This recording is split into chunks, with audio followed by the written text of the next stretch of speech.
Assalamualaikum warahmatullahi wabarakatuh. Alhamdulillah alladzi arsala rasulahu bil huda wa dinil haq liyudhiru 'ala dini kullih wa kafa billahi syahida. Asyhadu an la ilaha illallah wahdahu la syarikalah wa asyhadu anna Muhammadan abduhu wa rasuluh. Allahumma shalli wa sallim wa barik ala nabiyyina Muhammadin wa ala alihi wa ashabihi ajmain. Amma ba'du. Yang terhormat Bapak dosen pembimbing kami, Bapak Dr. M. Arfan Muammar MPDI, selaku dosen pembimbing kami di mata kuliah metodologi penelitian di Strata 2 kampus Universitas Muhammadiyah Surabaya, dan teman-teman sekalian para pejuang-pejuang pendidikan di S2 di pendidikan Islam yang sangat saya hormati. Perkenankan pada sesi kali ini saya akan menjelaskan sedikit menguraikan tentang penelitian kuantitatif dalam pendidikan Islam. Kita semuanya tahu bahwasanya dalam penelitian kuantitatif setidaknya itu terdiri dari masalah ada keilmuan, lalu teori dan deduksi, ada hipotesis, lalu ada data dan induksi. Nah, hasil dari penelitian kuantitatif ini dapat menghasilkan sebuah teori baru atau sebuah masalah baru tentang penelitian. Metode penelitian kuantitatif satu metode yang mana ini berlandaskan pada filsafat positivisme, sehingga digunakan untuk meneliti pada populasi atau sampel-sampel tertentu. Nah, kemudian teknik pengambilan sampelnya pada umumnya dilakukan secara random sampling. Nah, biasanya random sampling dari semua populasi yang ada, diambil beberapa sampel begitu secara acak. Lalu tujuan penelitian kuantitatif ini untuk menjelaskan, lalu ada juga meramalkan dan mengira-ngira dan mengontrol kejadian melalui pengumpulan data yang terfokus dari data-data numerik. Itu abstraksi makalah yang kita buat untuk saat ini. Nah, selanjutnya kita semua tahu bahwasanya usaha pengukuran untuk mengubah suatu kualitas menjadi sebuah kuantitas itu dilakukan dengan tanda-tanda perilaku dalam sebuah variabel. Misal benda alam. Benda alam itu tidak bisa diukur, yang mana hakikatnya itu, tetapi perilaku dapat ditangkap dengan indera. Benda konsep itu tidak diukur dalam sebuah hakikat konseptual variabel, tapi dalam indikator yang menjadi tanda-tanda perilaku dalam sebuah variabel itu ada. Kemudian penelitian itu adalah sebuah upaya yang sistematis untuk menjelaskan dunia di sekitar kita yang berguna bagi pencapaian sebuah tujuan kehidupan. Adapun tujuan dari sebuah penelitian adalah untuk menemukan sebuah kebenaran ilmiah dari upaya-upaya yang dilakukan yang sistematis untuk menjelaskan, memahami, memecahkan, dan mengantisipasi masalah-masalah sehingga penelitian semakin memahami untuk mencapai sebuah kebenaran dalam dunia pendidikan. Kemudian memanfaatkan sebuah instrumen sebagai alat ukur dalam penelitian kuantitatif menjadi sangat menentukan dalam hasilnya, karena perkembangan alat ukur itu berjalan searah dengan perkembangan ilmu. Nah, berkembangnya alat-alat pengukur mendorong penemuan-penemuan ilmiah, dan penemuan-penemuan ilmiah itu mendorong sebuah usaha untuk mengembangkan alat-alat ukur tersebut. Nah, itu pendahuluan yang kami sampaikan dalam rangka mengupas tentang masalah di penilaian kuantitatif ini. Kita lihat pengertian dari sebuah penelitian kuantitatif, bahwasanya beberapa referensi sudah kami tuliskan dalam sebuah makalah yang kami sampaikan kepada Bapak Dr. Arfan, bahwasanya penelitian kuantitatif adalah penelitian ilmiah yang sistematis terhadap bagian-bagian fenomena serta ada hubungan-hubungan keterikatan di antaranya.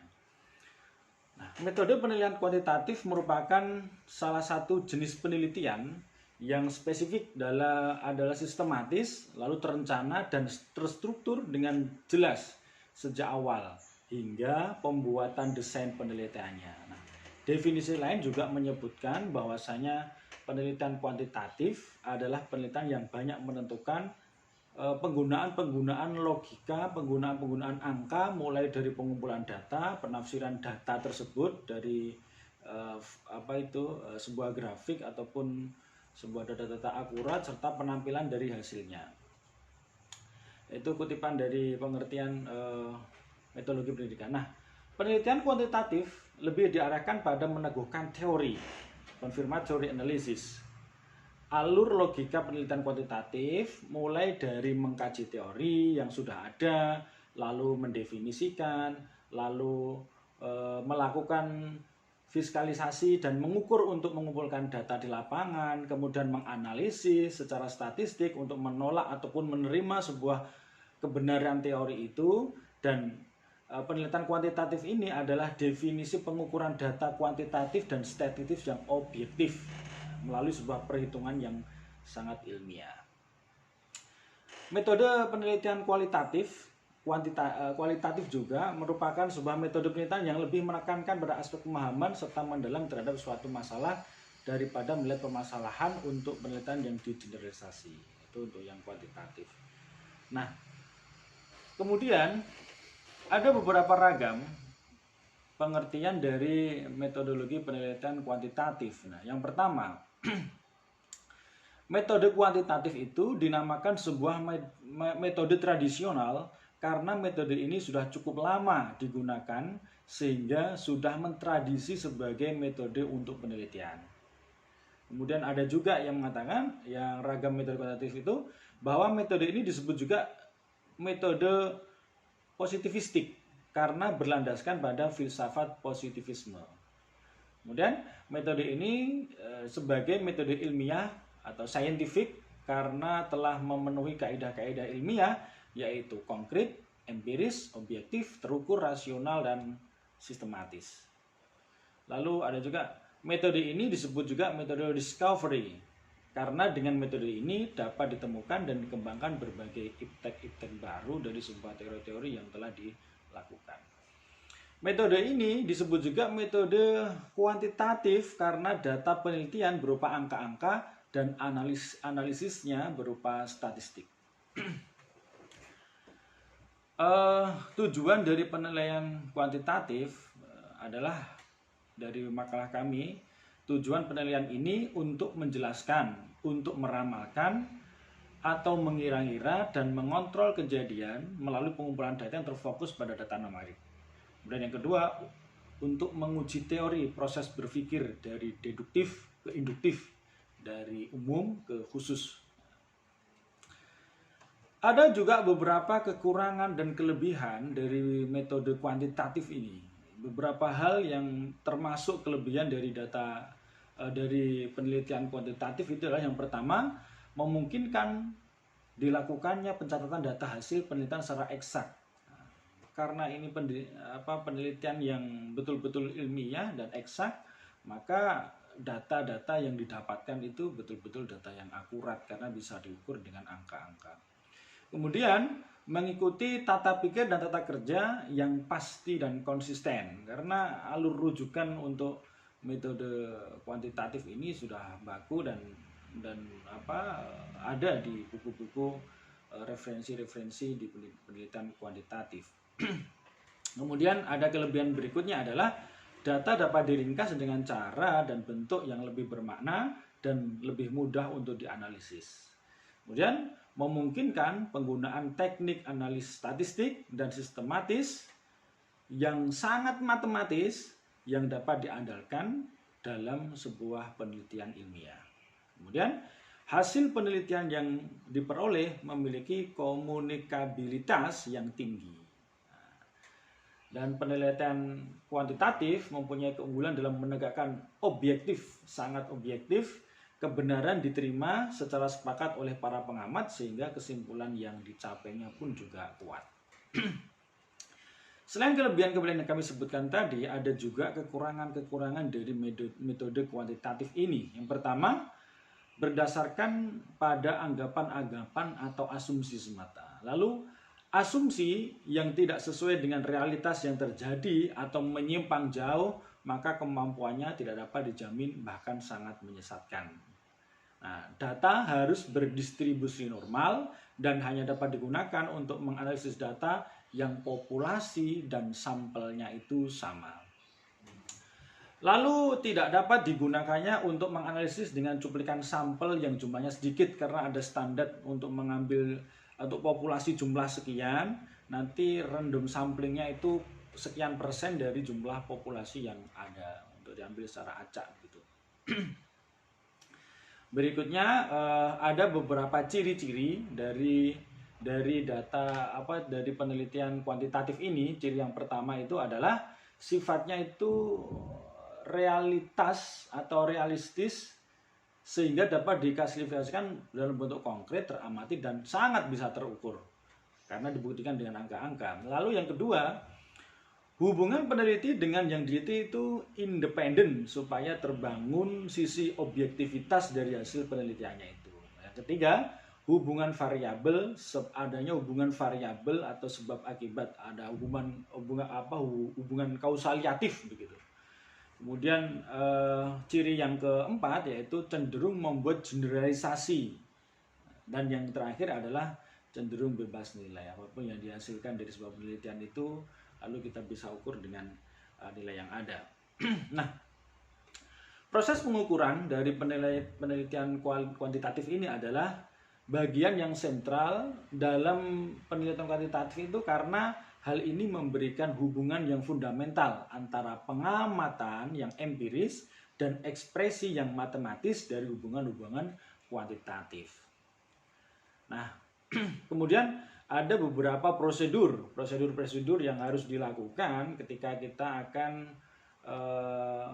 melakukan proses penelitian kuantitatif. Yang pertama adalah penyusunan data. Nah, data ini adalah hal-hal yang menjadi sumber pokok dari sebuah penelitian kuantitatif karena dalam penyusunan data ini harus dipertimbangkan beberapa hal, dan yang pertama adalah hanya memasukkan data-data yang penting dan yang benar yang sangat dibutuhkan dalam sebuah penelitian. Lalu yang kedua, hanya memasukkan data-data yang bersifat objektif, sangat objektif. Kemudian yang ketiga, hanya memasukkan data-data yang autentik, lalu perlu dibedakan antara informasi dengan kesan pribadi responden. Jadi ketika menyebarkan instrumen itu harus ada pembedaan antara data informasi dengan kesan pribadi dari sebuah responden. Nah, itu untuk penyusunan data. Lalu ada pengolahan data. Pada saat pengolahan data, kegiatan yang dilakukan dalam pengolahan data itu adalah yang pertama adalah pengelompokan atau pengklasifikasian data.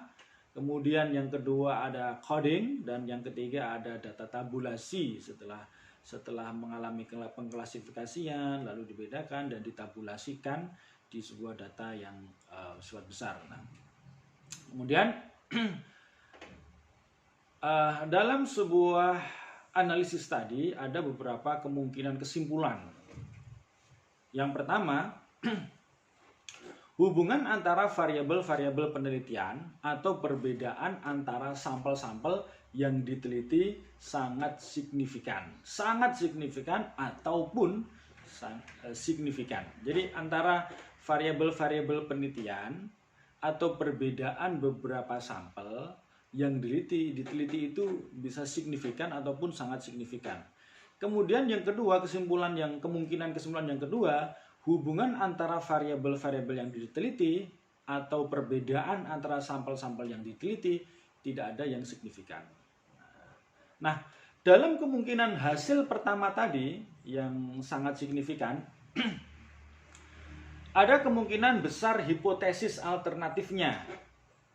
Nah, jadi ada kemungkinan hipotesis alternatif nihil atau ditolak. Nah, menerima hipotesis alternatif berarti adanya dugaan hubungan atau adanya perbedaan yang dinyatakan terbukti. Lalu sebaliknya, dalam kemungkinan hasil yang kedua, hipotesis alternatifnya dinyatakan tidak terbukti. Jadi ketika ada dua variabel penelitian, ketika dipadukan dan dia nilai penelitiannya itu melebihi, maka bisa dinyatakan dia diterima. Tapi kalau di bawah, dia ditolak. Nah, ketika hipotesis ini dalam status alternatif, berarti adanya dugaan atau hubungan, adanya perbedaannya itu terbukti, sangat terbukti. Kan tetapi jika tidak memenuhi, maka mungkin sebaliknya, berarti hasil hipotesisnya adalah dinyatakan tidak terbukti kalau nihil. Nah, kemungkinan tidak terbuktinya hipotesis ini hendaknya mengingatkan kepada peneliti agar semua kemungkinan, mulai sebab-sebab ditutupnya, bocornya sebelum penelitian dilakukan. Jika saja setelah usaha optimal dan hasilnya memang demikian, peneliti tinggal menggali beberapa kemungkinan-kemungkinan sebabnya yang secara metodologik dapat dipertanggungjawabkan. Nah, ketika ada analisis data kuantitatif, salah satu metode kuantitatif yang banyak digunakan untuk analisis data adalah dengan menggunakan statistik. Statistik dalam penelitian kuantitatif ini dikategorikan dalam dua bagian. Yang pertama itu statistik deskriptif.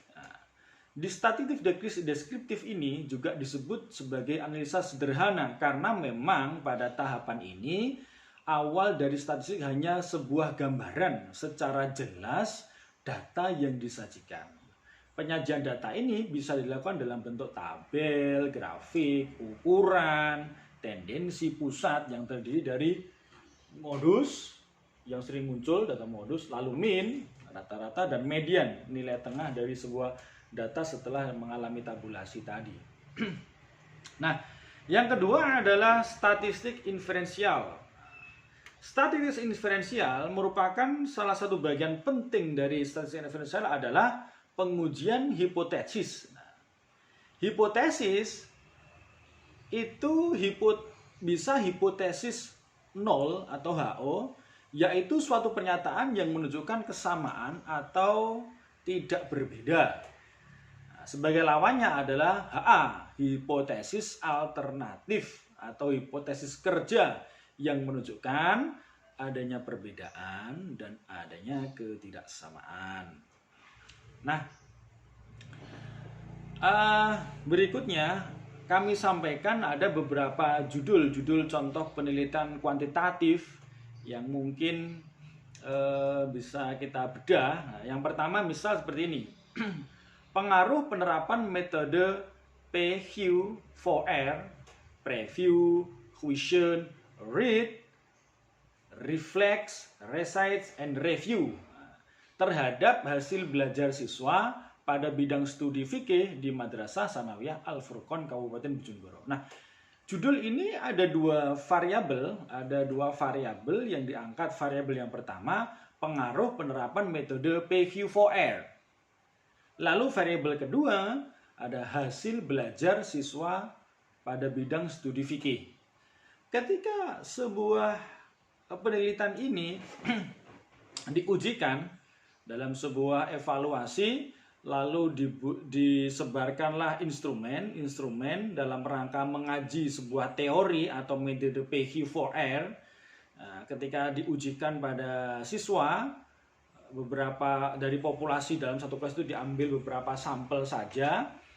Kemudian kita lihat ketika pelajaran ini disampaikan dengan metode PQ4R, apakah ada peningkatan di hasil belajar siswa pada bidang studi fikih. Jika ada peningkatan, berarti hipotesis diterima.